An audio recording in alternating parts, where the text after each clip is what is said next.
Welcome to this episode of Locked In. In this episode, I'm doing my full review of the Tranzx Antishock QL seat post. If you're looking for a elastomer-based suspension seat post for your gravel bike or commuter, or even hardtail mountain bike, please stay tuned. So in this video, I'm going to be going over the specs and features, installation, ride quality, price, and my final thoughts. So let's get into the specs and features of this seat post. This is a 27.2 aluminum seat post. It is a 4-link bushing design to achieve its 20 millimeters of travel. It does have 3 individual bushings that are included for 3 different weight ratings. The elastomers are going to range from the softest being rated for up to 140 pounds. The middle bushing is going to be rated from 140 to 195 pounds. And the firmest bushing is going to be rated for 190 to 265 pounds. The seat post measures in at 360 millimeters and is rated at 435 grams and has a 20 millimeter setback with a single bolt style clamping head.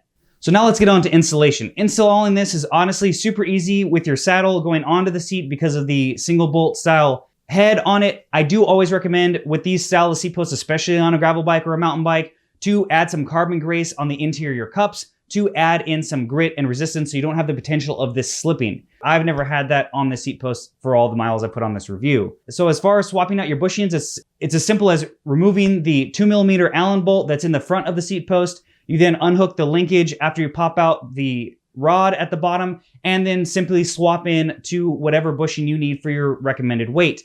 I rode the middle bushing. I'm about 180 pounds right now, and the middle bushing felt great. After that, you're good to roll. There's nothing else to lube or change. You're ready to ride. So now let's get into ride quality. Ride quality in this, I was actually surprised how it kind of masked itself underneath you. I put this in the kind of Goldilocks middle category as far as suspension seat posts go. It's going to be more comfortable, I think, than a carbon post, even one that is built for comfort, but not as comfortable as like a Redshift shock stop seat post. But if you look at the millimeters of travel, it's because this one's literally pretty much right in the middle. So this is definitely going to dampen anything you put this on. And I rode this on road, gravel, and even some other trails on different bikes. And I really did enjoy the ride quality of this. This seat post is definitely less active feeling, meaning you don't really notice it. It just kind of hides underneath you. It really just feels like you have maybe 5 to 10 PSI lower in the rear tire than what you actually have. So it's at first a little disconcerting because you feel like you're going to bottom out or your tire's low, but it's really just that seat kind of absorbing those bigger hits to numb them a little bit like it would feel if your tires were a little bit lower. So this ride quality, I think, is going to be right in the middle. If you're riding, again, a commuter or a hardtail or even a gravel bike, and you just want a little bit of that edge taken off, but you don't want the seat post moving around a lot, and you want it to kind of almost disappear underneath you, that it's actually there, I think this is a really good kind of middle ground.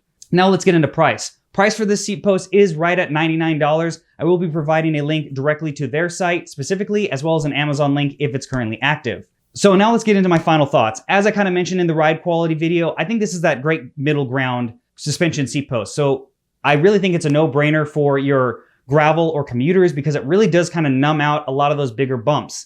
Now, again, it doesn't take the real big hits. So if you are riding really aggressive trails or something that requires a little bit more movement in the seat, I think the Redshift shock stop seat post is going to articulate more because it does have 35 millimeters of travel. So it's really going to help on those more extreme situations.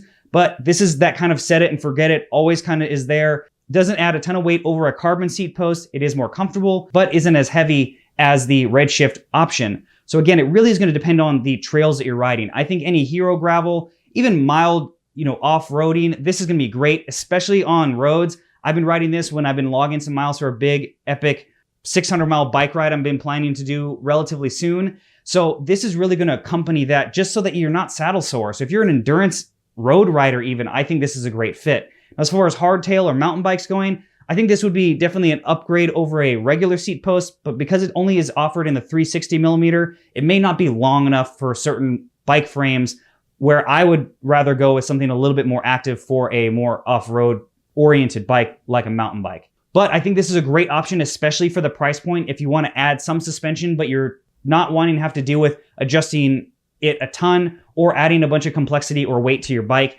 Again, this is going to be a very minimal weight penalty for the added comfort in this. So I think this is a worthwhile upgrade if you fit into those categories, but this is still going to aid in comfort basically no matter what you're riding on.